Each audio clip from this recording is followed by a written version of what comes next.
Okay, so we're here with Noah Nelson.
I think he's not happy right now, but we're just gonna like jump in his truck unannounced and then ask him what makes him drift.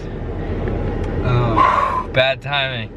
But you like drifting and you're passionate about it, so what makes you drift? I don't know, it's just like a lot of fun, like the adrenaline rush of it, and then it's cool because I like it because like people get excited about it. It's kind of like if you go like watch like grip racing, I feel like it's not as exciting as drifting. Drifting Definitely is super not. exciting. So I like putting on like the show. That's kind of like why I like rotaries and RX-7s and stuff like that. So it's just like kind of out there and different. Very different. So is that why you picked that? So that kind of explains why you picked that, or did that car like fall in your lap, or no, was the right place at the right time? I like loved FDs. It was like my dream car probably. I don't know, I'm only 18, but it was my dream car since I was like 12 or something like that. I just like loved them, not necessarily for the engine, just because of the way they looked and stuff. And then I slowly kind of started learning a little bit about rotaries, but not really that much. I was always like, oh, if I get an RX-7, I'll end up just doing a motor swap or something. And then I was looking for a car when I got my car, and it ended up being rotary, and I was like very like hesitant on it because I was scared from hearing all the bad stories about it, and got it and fell in love with it. So there's bad stories, but if it's tuned right, it'll take a beating for at least a year, and then you might have to refresh some stuff. Yeah, I've beat on that motor for 2 years now. Yes, the second year. And Falcon had that motor for like 2 years. And it sounds like really healthy when you're like, what? On limiter, everything still sounds we good. compression checked it the other day, and was it over 100? It was 97. That's still good. Yeah, it was really good. 110 is like brand new. Yeah, yeah. I should be able to get another year for sure out of the motor. So. Okay. Step back a second. So you guys might not know who Noah Nelson is. You might. He has a FDRX-7. Used to be a Falcon car years ago. He bought it. It's a really crazy car. Let's hear a little bit more about the car for a couple minutes, because they don't know. Yeah. Or tell these people that are watching about you, because they might not know anything about you. Well, I'm 18 years old. I'm still in high school. I graduated wait, you're still? I didn't even know that. I missed prom. Dominic went to prom. Oh my gosh. I graduate in the next like 2 months, so that's like a little bit about me. And I do homeschooling, whatever, work to be able to pay for this drifting. It's expensive. And then about my car, it's a RX-7 FD with a 13B in it, so it's still rotary. It makes 520 horsepower at 24 pounds of boost, and it has like dog box, two-way differential, like everything's custom on it. Pretty serious. So it's like pretty much could almost step into Pro 2. If it had a different like roll cage and stuff, it could almost, if I like turn the boost up with a little bit bigger of a turbo, I could go into Pro 2 with it. Serious Pro-Am car. Yeah, yeah. It's one of the top he's ones. 18. Yeah. Crazy. Alright, so now I'm gonna ask you some other questions. So, well, we know the answer to this. Do you see yourself competing in the future, and at what level, or to what level? So we kind of know you're here competing already, Pro-Am, but do you see it going further? Yeah, I plan on going to Pro. Like, Pro 2 and then Pro, that's my goal.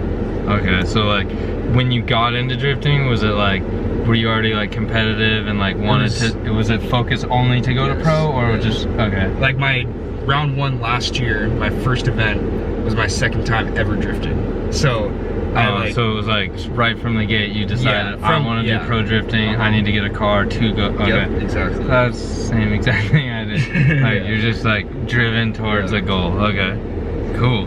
Well, what has it taken, I guess, for like at this point, what has it taken in drifting? Like have you like developed new disciplines, or like what is it like to get to where you're at? Like what changes had to be made in your life? I don't know. You can't like. I guess were you always homeschooled? Yeah, I was. Well, I was homeschooled since like 8th grade for like competitive BMX, and so like I was like traveling across the country for that, and then I stopped doing that pretty much right when I could get. Right when I had a license, I jumped into cars, and because that's what I wanted. Even while I was riding BMX competitively, the goal was always to do car stuff. So did we just become best friends? I'm just older than him, but like that's really cool. Yeah. BMX is like first, and then you're like, wait, there's a motor and there's more adrenaline with the motor. I need that. Yeah. Yeah. I don't know. The bike that I had, it got stolen like 2 years ago, but I had like a one-off Chase Hawk frame from Colt. And so like I know like Robbie, and then like, do you know King's Rod Shop? Like Robbie's close with them. I know Robbie, but yeah, they gave me a bike before. But yeah, so I did BMX, and the discipline-wise, it's drifting takes a lot. It's pretty much consumes your whole life. Like everything I'm doing is towards drifting. I'm working to pay for drifting, and then like I'm not going out because I want to go drifting, or like I can't go do this because I want to drift. And to do this weekend takes so much. It's like you're always looking so far ahead. It's so hard to like, you can never be caught up. There's always more that you can be doing. That's exactly where I was in Pro-Am, and then I don't know, however 4 or 5 years later, 100% exactly the same thing, but everything just got bigger, and it's like, when's it gonna like stop? Yeah. Everything's more expensive. It will never stop. More horsepower. Yeah. Okay, so what's the biggest challenge for you personally in drifting? Is it like that time, or that what you kind of were just saying a little bit, or just probably money? If I could have more money, it'd make drifting a lot easier. It's expensive. Yeah. It's all seat time. The more practice you get, the better you're gonna be. And the more money you have, the more practice you can get. That's and the more seat time you get. Yeah. So, yep, samesies. Yeah. Let's see. Oh. First one that comes to mind, what is your favorite memories at the track, or like in drifting, like, you know, like amongst drift friends or something drift related? What's your favorite memory, or if there's two? There's two memories. Okay. So first one is before I started drifting, before I had a car, I went to Formula D Long Beach, and we were, it was me and my friend, we were driving down the road, and it had to have been like Ryan Turk's car, or someone that had like anti-lag. And it's the first time I've ever seen drifting in person. And I just heard like the backfiring and pops, and then just smoke coming up through like the buildings. And I was like, oh my God, this is the coolest thing ever. Yeah, and like that one, like I didn't even see the cars, I just saw the smoke and heard the noise, and it was like the coolest thing. And then personal experience, like something that's happened to me is at round one, like a month and a half ago, I got 4th place, and that was really cool. Good job. Thank you. I was there. That was cool. Yeah. Yeah, you're fun to watch, because like you could just tell that you're younger, that it's weird, like, okay, a younger person, it's like they haven't like experienced everything in life yet, so then they'll just like go like full like force ahead, and then they're not thinking like consequences. And then some older people, I'm older, but like I think I still drive that way, like way out of control. Learned way back then just be that way. I'm so just you're staying out of that control. way. Yeah. Yeah, but like some older people are like, oh, and they like take it cautious, because they're like, I think I know that won't go well, and then it's like not as fun. So you're just kind of on the edge of your seat, fun to watch type of driver. Is really cool. I do make more mistakes than I guess you could say, like probably half the drivers out here, but when I make it, it looks cool. It looks really cool. So yeah. And your car's cool, and it makes those popping noises, and smoke, everything that you described of your first, or like one of your best memories, you're like creating that reality for yourself now. That's cool. That's like, that is why we like watching drifting, huh? Because all the noises, everything, and it's like so exciting. They're about to like smash each other the whole time. It's like, it's like you said, like on the edge of your seat the whole time. You're just like, are they gonna hit? And then when you're driving, it's like like just adrenaline nonstop. And then when you get next to the other car and there's all these unknowns and you're trying to like copy like them. when you're coming right in on someone and then you're like, okay, they're about to transition, and then you're like, ooh, almost hit the bumper. Like, yeah, that's like the best. That's the best part of drifting. Well, that's kind of tells us a little more about Noah and his drift career that he started so young, and I have a feeling it's gonna go really, really far. Thank you. I have one last question though. What makes you rad? I send it. Nice. All right.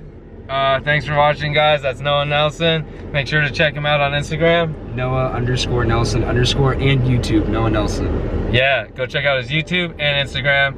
He's got a lot of cool stuff happening. All right, guys. Thanks for watching. Later. High five.